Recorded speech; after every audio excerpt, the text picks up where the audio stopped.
The topics and opinions expressed in the following show are solely those of the host and their guests and not those of W4CY Radio, its employees, or affiliates.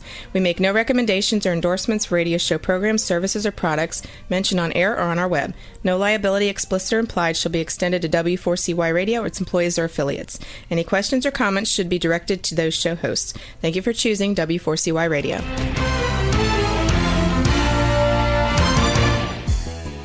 Welcome back, everyone, to the Geeks, Geezers, and Googlization Show, the home of Googlization Nation, where we talk with HR and business thought leaders about the crazy shift going on in the world of business, technology, and HR. Here's your host, Ira Wolfe, and co-host Keith Campagna. Hey, everyone. I'm broadcasting live this week from San Antonio, Texas, while Keith is holding down the fort in Lehigh Valley.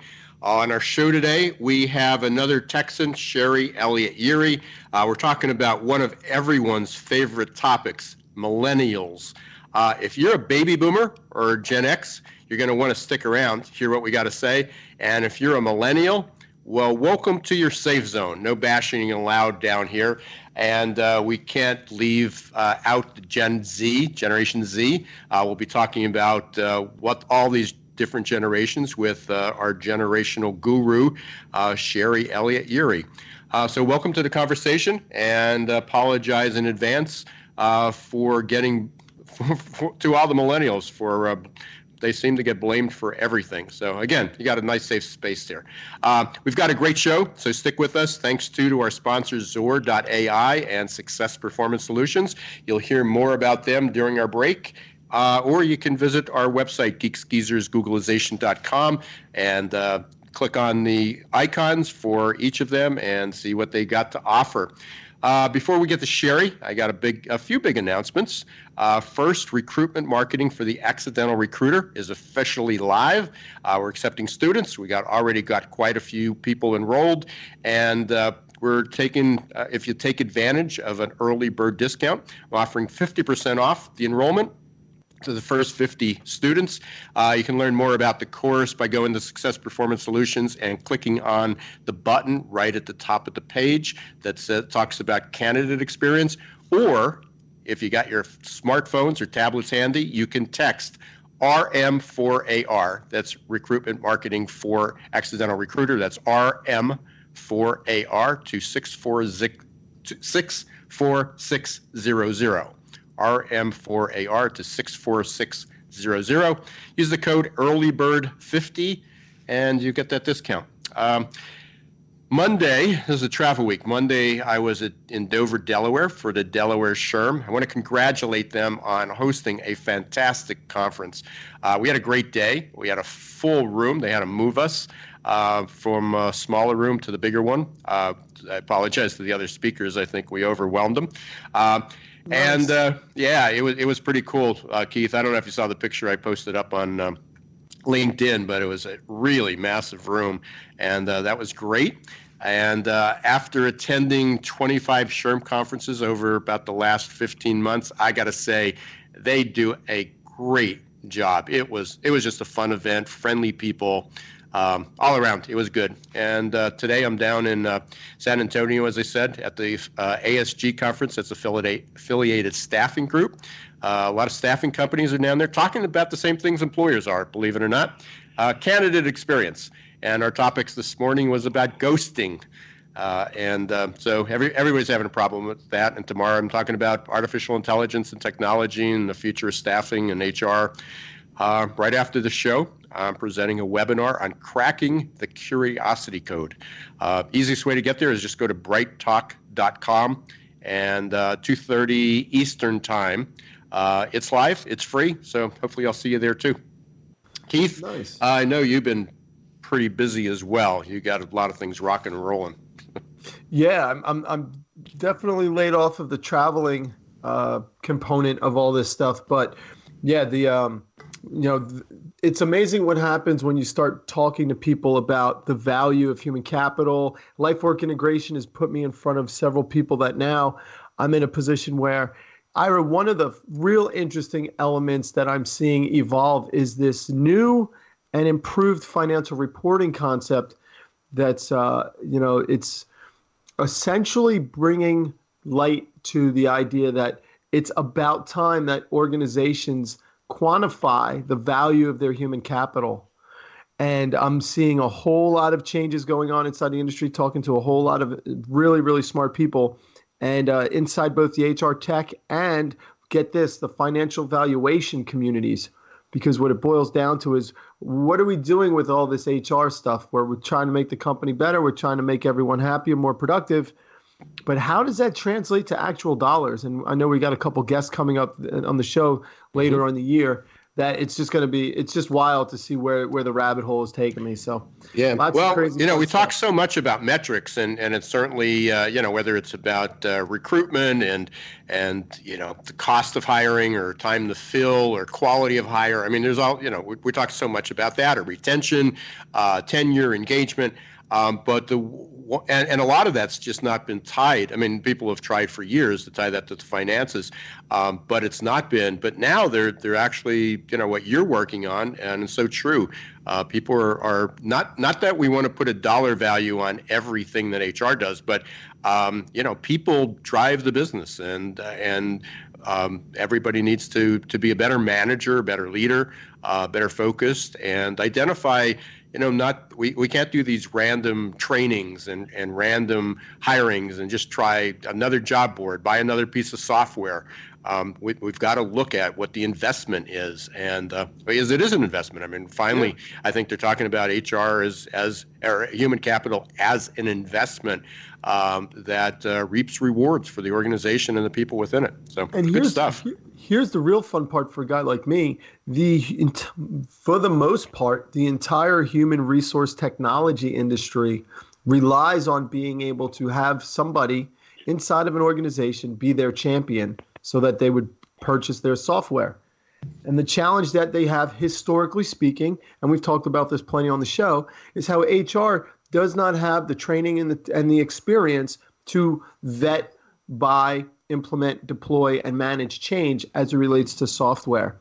And so now there are two big dots that are now coming to be connected based off of a need, right? What do they say? Creativity is the mother of necessity, or necessity is the mother of creativity, right? Invention, yeah, yep. Mm-hmm. It's really wild to be in the middle of it. And with the HROI project, the software that we're building, we're literally working with a half a dozen, maybe more right now, HR tech companies that are realizing that they need help quantifying their value. Mm-hmm. Oh, and so absolutely. Here we've got the platform for it. Yeah, so, and even this morning, I thought of you, one of the closing slides from one of the other presenters. I was on the panel. He showed, I guess there were like 10 bullets of different software was out there, and everybody's jotting the name down. And I'm thinking we just spent, it was about an hour and a half presentation. We spent about the first hour, talking about all the different aspects.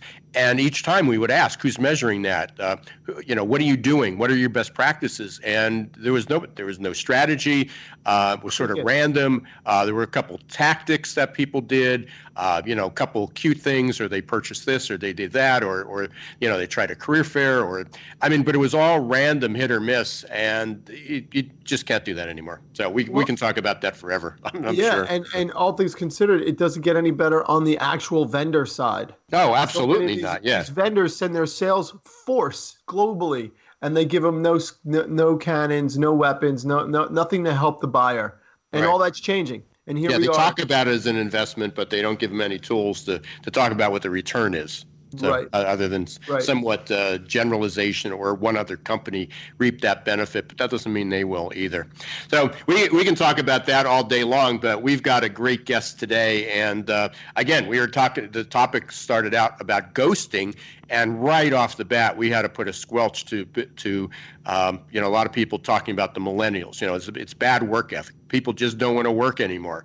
Went down in the elevator with somebody, and they said, what were you here for? A conference, talking about recruiting. Oh, it's so hard to find people. Young people just don't have good ethic. So we're going to be talking a lot about millennials, especially with Sherri.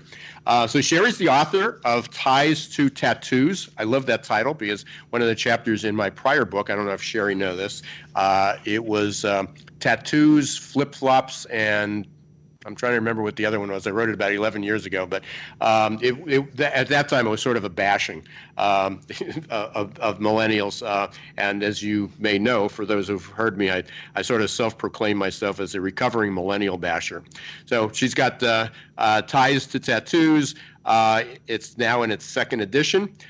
You can have it all and just not all at once.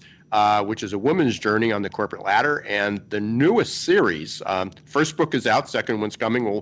We'll be hearing about that. Is Crack the Millennial Code. She hosts Sharing with Cher on iTunes, iHeartRadio, similar to us, and is a featured contributor on a lot of other radio shows and publications. So welcome, Sherri, to Geeks, Geezers, and Googlization. Thank you so much. And I do remember that part of your book, by the way.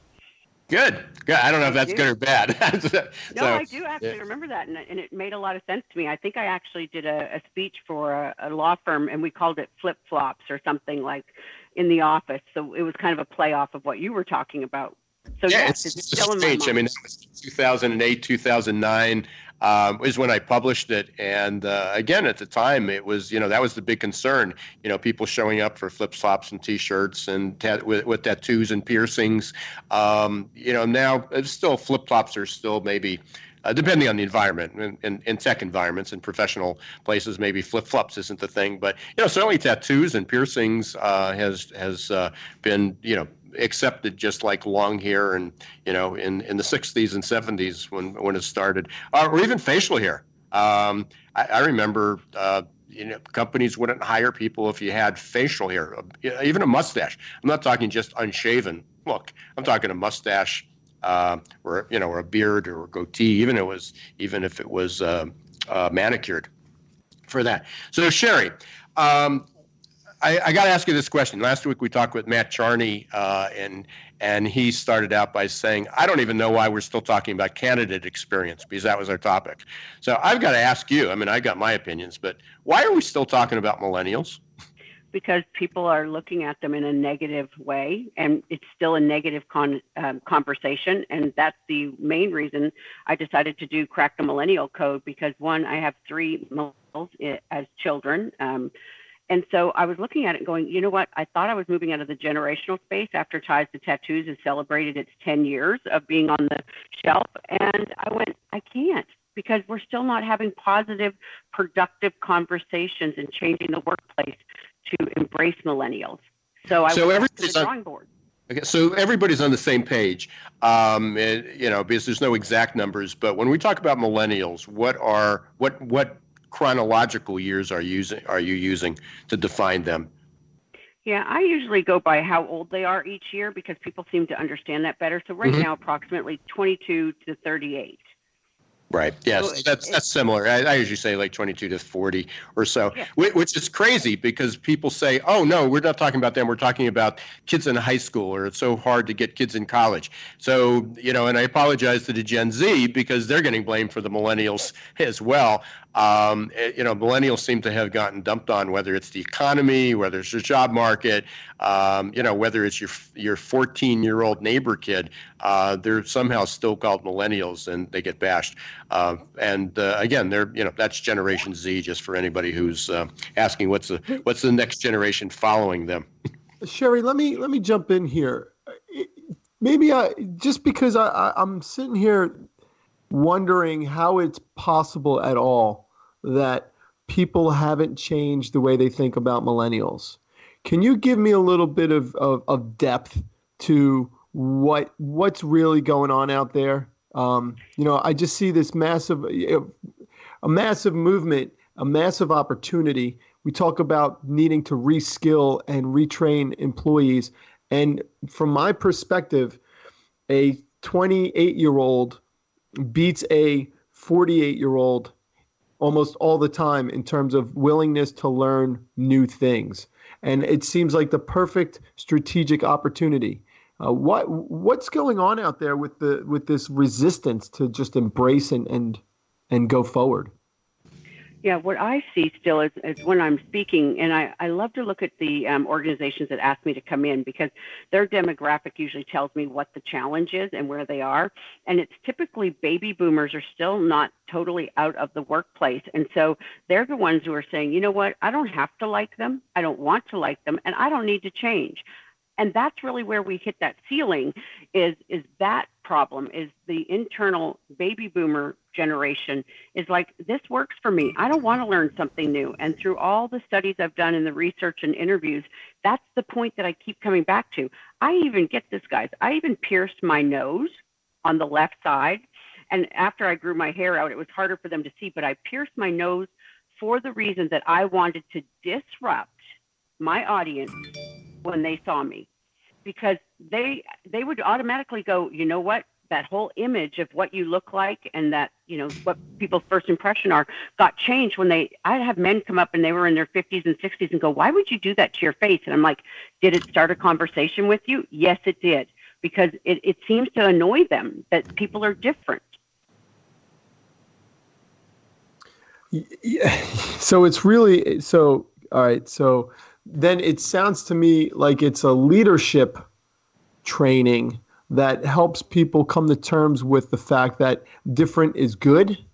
Is that the case? Absolutely. But it's educating leaders and helping them understand why the change is necessary. I worked with a global client out in the middle of nowhere, out close to Boston, and their engineers were turning over as fast as they got them onboarded. And it was very expensive to hire them. And I met with the leadership team first.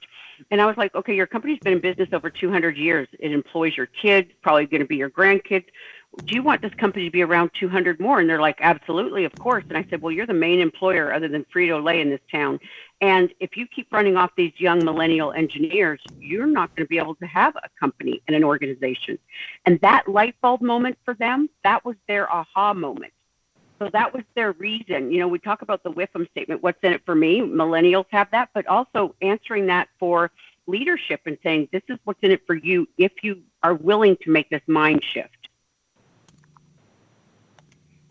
So there's a lot going on with the again the baby boomers are out there. I mean, just to give everybody kind of the generations, we've got baby boomers in the labor market. Where there's some veterans, which is that group that's born, the pre-World War II group that might have been born in, let's say 40, from 35 to 40. Those are usually the grandparents or so. But the baby boomers are, oldest baby boomers are now, 70. I mean, they're approaching 74. They should be retired. But they're not, because we're never going to retire. Many of us will never, for whatever reason. And then you have the Keiths of the world, who's a Gen X. And what's surprising is, just as you said, the oldest millennials are 38 or 40. When I mention that to people, they're shocked and you go, oh no, they're really great employees. Not the people in their 30s. So again, people tended to stereotype, I think, a lot of people, and the old millennials and the young millennials are very, very different. And we see that. I mean, now we have the Gen Z complaining about millennials complaining, or Gen X is complaining about the millennials, millennials complain about Gen Z, and that goes on, forever. So what are some of the things when you go out and when you get called in? I'm sure you've had similar situations to me. You get called and say, listen, could you come in and teach our managers how to work with millennials, or how should they talk to millennials? What's your approach? Because I actually don't do a lot of the training. I wrote about it, but what do you actually do? Well, first of all, after I wrote Ties to Tattoos first edition, I started doing more research because my background is HR. I've been in HR 25 years. And so what started me interested in these generations back then, and it's probably similar to you, I saw it as something unusual. Something was going on in the workplace that I didn't understand. But after the first edition, I really came up with a lot of what we have as our generational DNA, which is our year of birth, and our generational personality. And so I share that a lot with my audiences and with my leadership teams I'm speaking to, so that we'd stop looking at you're a millennial. So I'm actually a Gen Xer by age, but I act more like a baby boomer at times. So that's my generational personality. and that's based on life events, cultural things that happened, our personality. And so that helps them understand, stop putting people in that one bucket, first of all. And then I go into talking to them about like what is the advantage of bringing on, this different generation and the things that are positive and the small changes that they might have to make just to open their mind to be able to really engage and employ this next generation, because they are our next generation of leaders. They are our leaders now. How are we going to help integrate them? And I show them when we talk about, you guys were talking about some of the metrics around HR. Well, on average, millennials leave their job 10.2 times before they're 35. Well, the reason is baby boomers, we've created career ladders, and every time we get a new promotion, we go up the ladder until we get to the top. Well, that's what took us 20 or 30 years in our one role responsibility. Millennials like to build a lattice framework of experience and new opportunities. So they don't necessarily have to leave if organizations are willing to look at it as a lattice framework and help them understand when they start getting to a place where they've mastered that skill or that job, give them something else to do instead of letting them leave, because they're taking with them all of that onboarding, the training, getting them ready, and now all of a sudden they're going across the street. It's usually not because they don't like their leader. It's usually because they're bored. And I've been struggling with this for years. I mean, there is this whole thing about employee loyalty. People just aren't as loyal as they are. But employers, when you think about it, I mean, beginning in the 70s, when I finished school, 70s, 80s, 90s, and then it just accelerated, was how many companies merged, got acquired, went bankrupt, went out of business. People worked for 25, 30, 35, 40 years, lost their pensions. They got, not that it was outsourcing, but basically early retirement benefits, a lot of severance packages. Companies bailed on people, but the millennials entered the workforce, just was all that was happening. And I remember writing my book, and my daughter, who's actually a Gen X, said, "Why would you ever work for a company longer than 5 years?" There you go. Precisely. Yeah. But millennials have seen it even harder. Think about what their home life is like. Baby boomers are the leaders in the divorce rate. So they are the parents of millennials typically. And so they've been working so hard to have things. I joke with some of my clients that like to move people around and transfer them. I'm like, it takes 30 to 90 days minimum to even get a baby boomer to consider relocating. And then they got to empty their 3 storage units, their boat, their cars, their house, their community, all of that. And you talk to a millennial and they're like, hey, yeah, sign me up. I'm gone tomorrow. My friends and my family come with me. So millennials are a lot more open to these new experiences, because what they saw with their baby boomer parents is they work the same job for 30 or 40 years. Then they get laid off. Parents get divorced once, if not twice. And so maybe now the kids don't have money for their kids' college. So now millennials are taking on that financial responsibility, as well as watching their parents get divorced and laid off and go through very tough financial times. So why would they want to do it like we did it? And again, I talk about myself as a boomer, but why would they? That's not very attractive. I think they're very smart for wanting to do it differently. Yeah, I mean, go ahead, Keith. I was going to ask and maybe this is getting a little ahead of the curve here, but what are the millennials telling you? The conversation so far, which is only a couple minutes long, but we're talking about the perspective of looking down to the millennials to get to their level. So let's just say we're at their level. What are they saying based on the idea that, in my humble opinion, because I've led teams of millennials, and as a software sales rep, I work with a whole lot of millennials. If you give them direction and feedback 80% of the time, and then for the remaining 20%, ask them to figure out ways to make the company the best in the world, as far as I could tell, that's what it takes. That's what millennials thrive on. What is it that they're saying back to you? What are you seeing from them that's the actual special sauce? Yeah. So what I'm hearing from millennials, like, yeah, you're right, the secret sauce, the special sauce, they're talking about the fact that they want their leaders to walk the talk. And it's like a sales thing. We put a job ad out there and we hire someone, and our recruiters, do the best they can. They say this is what the job is going to look like. But then it's almost like they feel duped because when they get to the job isn't really the same. So that's one of the first issues is making sure what you're selling matches what you're offering. So you can reduce a lot of your immediate turnover with that. And they're also looking at the fact that they are eager to learn. You know, we used to get asked in interviews, where do you see yourself in 10 years? Well, we might have had an answer. Millennials are like, 10 years, please. I'm looking next year. So instead of asking that question, they're saying, why don't you ask me about what I'm interested in? You know, and so that helps you build a way to work with them. They do want the flexibility to make some mistakes with some bumper pads. And that's exactly it. They have, I call it the popcorn brain.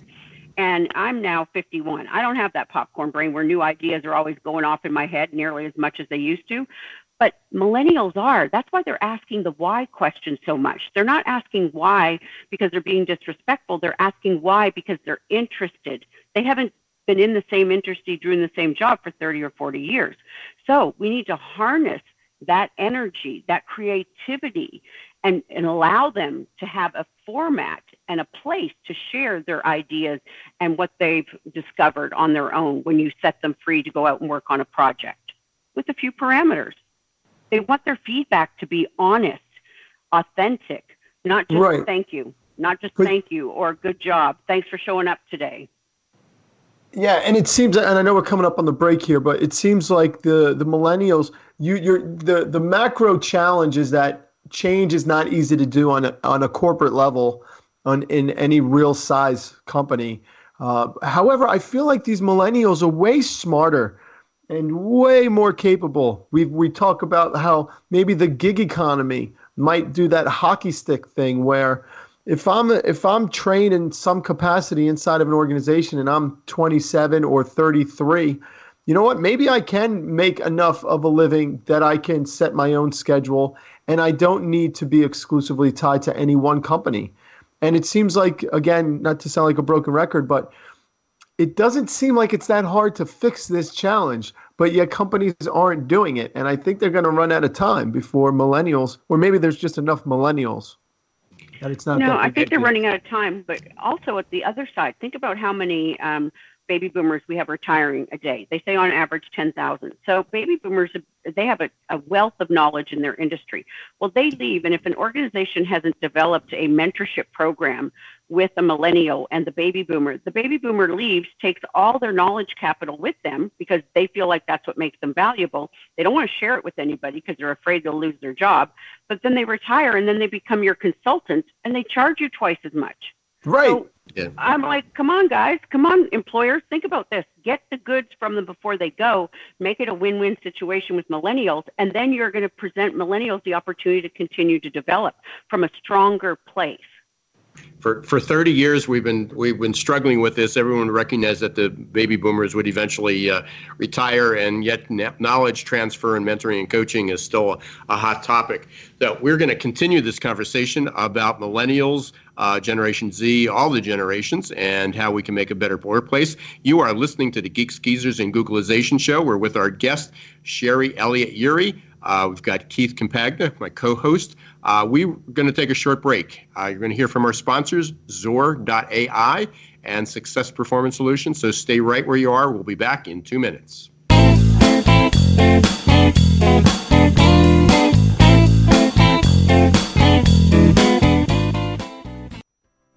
Imagine how your company would grow if your candidate experience earned a 99% approval rating.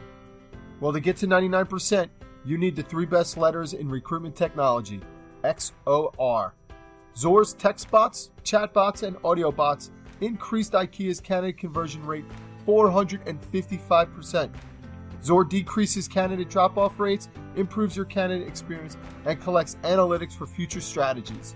To learn more, check out Zor.ai. That's XOR.ai.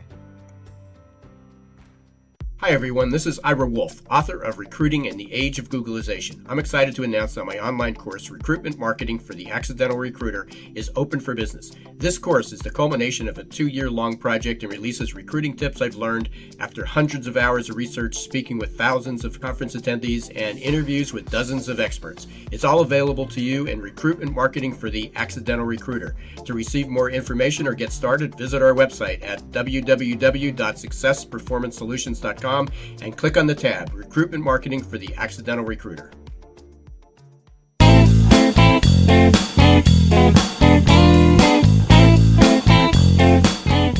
And welcome back to the Geeks, Geezers, and Googlization Show. I'm your host, Ira Wolfe, with Keith Campagna, and our special guest is Sherri, Ellott, Yeary. We are talking about millennials, Gen Z, Gen X, baby boomers, what's going on in the workplace. So, Sherri, we had a little conversation, during the break as well. Still puzzled by why we're still talking about millennials, but we are. I guess that, last year, just about this time, Keith, I think it was, when Jason Pfeiffer was on the show. Jason is the editor-in-chief of Entrepreneur Magazine, and he actually contacted me because I had an article, Confessions of a Recovering Millennial Basher. And so he traced, one of the issues, and it's not just millennials, but going back to every younger generation is always the brunt of all the of everything wrong with society, going back to BC. But again, people like Chaucer and Shakespeare and Roosevelt. Everybody's been talking about this for not just generations, but literally centuries, millennium, about the younger generation. What's wrong with it? So, Sherri, I guess where I had my awakening, and I realize that, talking about generations is it does kind of push you into the trap of being a stereotype. But when one drink, the joke is if I have like 2 glasses of wine, I'm out. I don't get drunk. I just go to sleep. But when we go out to eat, a lot of times we'll sit at the bar and just have a sandwich. And I do it for conversation. And behind the bar is oftentimes young people. And I was, as I heard the complaints of everybody, how lazy they were living in their parents' basements. And now it's actually the reverse. A lot of parents are living with their kids, because of 10 years ago, we had the Great Recession. But I'd listen to them. And, here they were working, as a waiter, as a server behind the bar. And they're talking about they were either still in school or they were going to grad school. This was a second job. So they had a full-time job. They were going to school. They were working a part-time job. And they were investing in either starting a business, very entrepreneurial, or they were investing in real estate. They were buying the properties that they were living in. It's like maybe the employers, because of the attitude, are attracting kind of the wrong people. Because every generation has people that aren't motivated and have different expectations. Along your way, since you're even closer to them than me, the millennial generation is just so entrepreneurial, and they do seem to have, again, multiple jobs. They're not doing a 4-year career. They're doing a 4-year college education. They're doing a 10-year sometimes because that's affordable. But they sort of evolve along with that. Or am I the exception, or is that sort of becoming the norm of what their path is? Yeah, I think they're starting, and you're right. They are all over the place. They're very entrepreneurial, and they are very hardworking. It's just a matter of tapping into what matters to them. And, I look at now, we have millennials that are really dedicated, that, I have stepdaughters that actually balance their own checkbook. I got to admit, guys, I don't even do that myself, hardly. And I've got a degree in accounting. And so I look at that and I go, wow. These girls are very responsible, and they're holding off getting married. Millennials are waiting till their 30s to get married because they've seen what their parents experience. So they're like, well, you know what? Right now, I'm going to live in my apartment or live with somebody else. And then the only reason they really buy houses now is for their dog. Typically, it's for their pet. And so that's why we see, even in DFW, there's a lot of apartment complexes saying, bring Fido here, and having all these fun amenities because they are marketing to the millennial. And that's what they're looking for, easy, quick, and they can also be affordable so that they have that. They don't need to be down in a home just for the sake of having a home. Like we look at it as more about, well, we live here, we have a nice home. They're looking at it as an investment in their future, not something that they plan on being in forever. Well, go ahead. Go ahead. So no, you go first, and then I'll hit it. So, what do companies need to do? I mean, whether I'm the small business owner, whether I'm part of an executive team, and we're having this discussion, what do we need to do to attract millennials? What do we need to do? I mean, what are some of the strategies that you suggest that companies and leaders change? Yeah, one of the fun opportunities I had as I was writing Ties to Tattoos is I did all the hiring for WinStar World Casino here in the DFW, Oklahoma area, and we had to get 1,900 people within a year. And Oklahoma, this little town in Oklahoma, had a population of 478. So unless I hired everybody 3 times 5, times 6, plus look at turnover, I was in trouble. So what we started doing is I asked the people that actually came to this little town of Thackerville why they came. And we were able to build a platform for recruiting millennials based on what we heard from the people who are already working for us. So asking the people who are working for you, why do they stay? What matters to them? And you can turn that around and use that as part of your recruitment strategy. And some of it is, millennials are thinking they're going to leave their job. 30% plan to leave their job in the next year. Well, but 91% of them think that they won't stay at their job for more than 3 years. That's a big difference. And knowing that they want flexible work schedules. Millennials don't have to be traditional in the 8 to 5. I used to remember when I was head of HR for a staffing company, I wouldn't send that last email until I got to the bottom of the elevator, because then my boss would know I was there till 9:01 p.m. on my BlackBerry, right? Millennials look at that and they go, what's wrong with you? Can't you get your job done like in normal hours? And that's really what it is. Our way of looking at things as different generations is something that's not how they look at it. They can go to work during the day, and then they can also jump back on the computer at night. So honoring that flexibility, getting away from job descriptions and go to a role. What is their role? Mm-hmm. And making sure you track it, and their metrics are based on their contribution, not how the job responsibilities would look for someone else, because they may be able to get it done faster, quicker, more efficient. So you have to look at it as a unique opportunity of getting away from that mentality of job descriptions and 9 to 5, butts in seats, and start thinking differently, because they are eager to learn. They are team oriented. Get rid of the walls. Let's have some more community spaces. And I'm seeing some of the employers doing that, and it really is exciting. What kind of employers have you noticed that are more receptive to this kind of change? Because I'll admit it, you're the authority on this, but I've got this strange notion that this isn't going away. It's not like the generation behind Generation Z is not using technology to gain access and expand their mind and see things in almost a systematic approach any less than the generations before them. What companies, what industries, what kind of leaders are recognizing that this is not going to happen if they don't make it happen? It's interesting because I have seen some of my clients more in the oil and gas area, in specific positions like engineers and so on, have been very receptive to, okay, this has been a very traditional workplace. This is the way we've always done it. And they're more willing and open. I just finished doing some work with Nissan, and they need a lot of new people on their line for their cars, 4,000 new employees. And they finally got to a place where they were willing to do it different.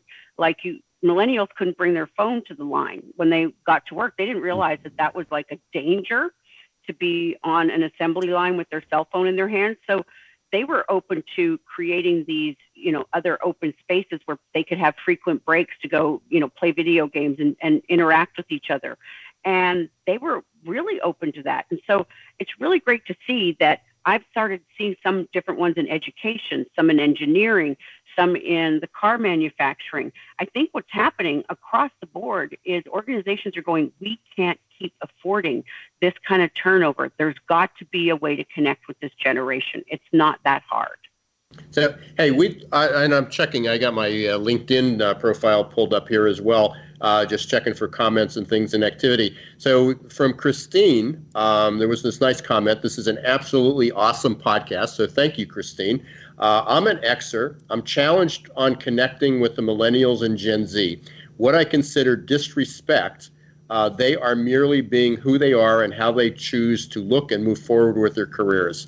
That falls in line with just what you were saying. And, certainly I think when you're looking at millennials or Gen Z and even baby boomers who are looking to extend their careers or, finish out their career, is people are looking for more authenticity, that humanness part of it. Yeah. So that's being authentic, being more transparent. No more of this once a year, behind this once a year performance review, if you were lucky enough to even get one.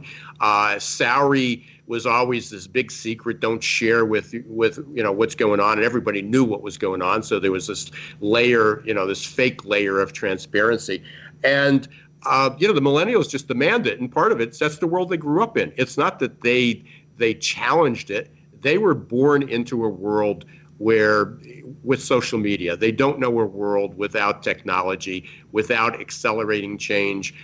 When I speak, I always bring up, I show a rotary phone, and I ask how many people ever use the rotary phone. And I'm sure you've seen this, Sherri. There was a clip out there of like two young guys. I don't know if they were Millennial or Gen Z, but two young guys with the teacher, and he was trying to have them. How do you use a rotary phone? How do you make a phone call with the rotary phone? Yeah. And it's funny, but people say, millennials are really stupid. I go, they've never used it. I mean, to think about it, I mean, yeah, it's a minor thing. But frankly, how would you use a rotary phone? Why would, you have 10 digits? It would take you forever. Why was operator 911? It was just silly. It didn't even make sense, but that's the way it was for decades. But there are so many other examples of things that we knew and we took for granted that millennials and Gen Z were just never, ever exposed to. Never. It's true. And I'll add to that quickly. Gary Vaynerchuk, he's a more common, more popular thought leader out there, and he talks a lot about really seizing the opportunity of the marketplace. And he had made a comment where he basically said how he's encouraging his children to dive into technology because that's the world they live in. And he speaks very, very upfront. That's the world we live in. Right. But the point is you have people talking about how their kids should only have so much screen time. And yes, believe me, personally, my kids know what it's like to have fresh air in their lungs. And we monitor how much screen time they get. But it's not because I don't want them to be acclimated to the future of technology. It's because it's sunny outside and it's a beautiful world, and you can get that unbelievable mixture of great ideas with a natural environment just as much as you could when you're behind a computer or in front of a screen. So I just think it speaks to the idea that companies need to start. It just feels like to me companies need to just get real, get consultants, and get busy figuring out how to change everything that they do, because if they don't, they're going to wind up, I don't know, you tell me, Sherri, is it really doomsday for a company if they decide they're going to sit on their hands with this one? Well, it will be, because millennials are now, almost half of the workforce, when you look at it. And so over the next 5 years, if you're going to want to keep paying your baby boomers as they've left and they've become consultants, and your millennials are leaving all the time, you're never going to have the opportunity. Like, think of, I go to my favorite grocery store, to my favorite dry cleaners. If the person behind the table keeps turning over, I'm not going to think I want to keep coming back to this establishment.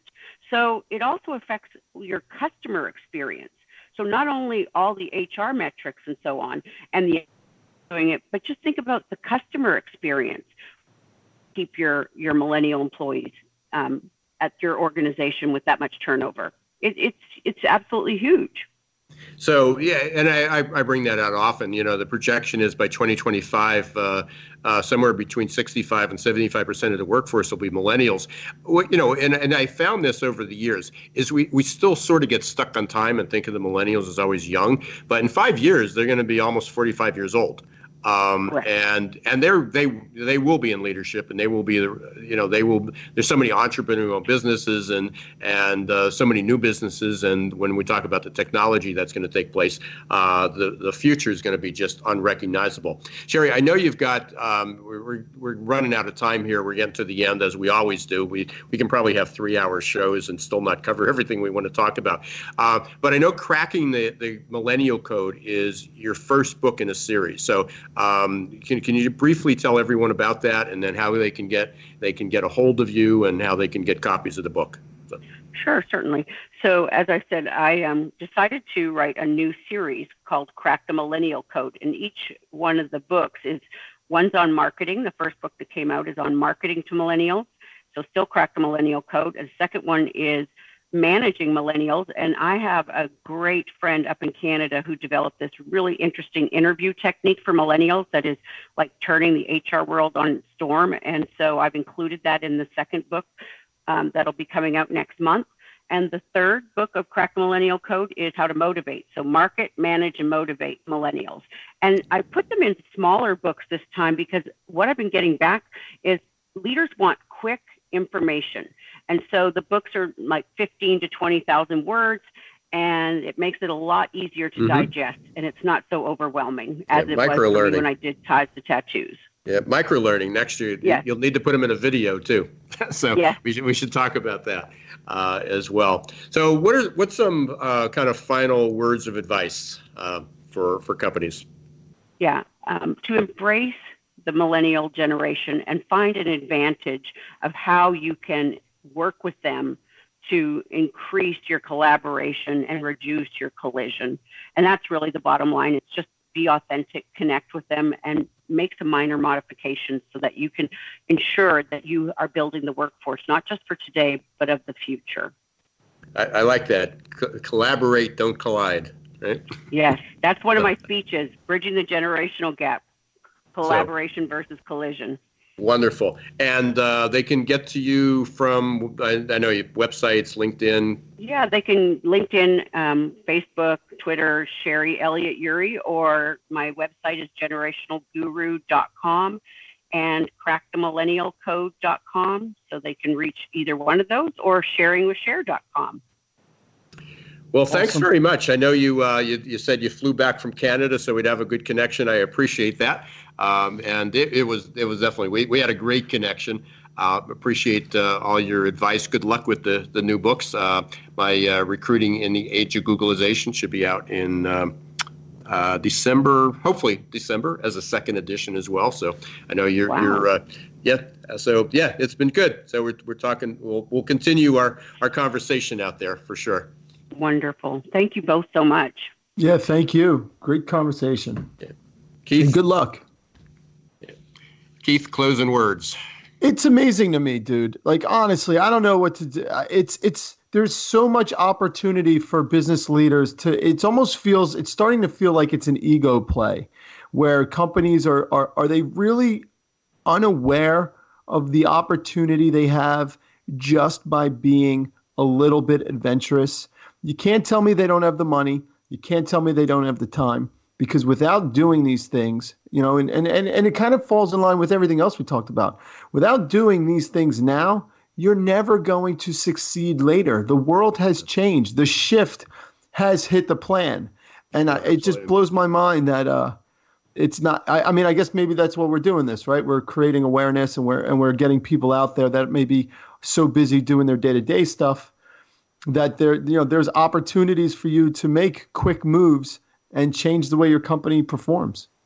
And the the best thing about it is you don't have to be perfect because there's so many companies not doing it. You just have to be better. You just have to improve.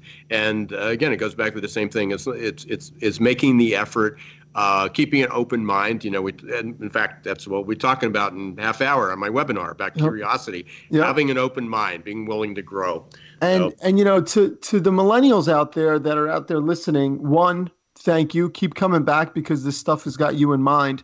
But two, don't lose confidence. Know that if you work hard and you stay focused, there will be a boss or a company that you partner with, and you'll get the profit, you'll get the passion, and all the good things will come to you. Don't let the old heads.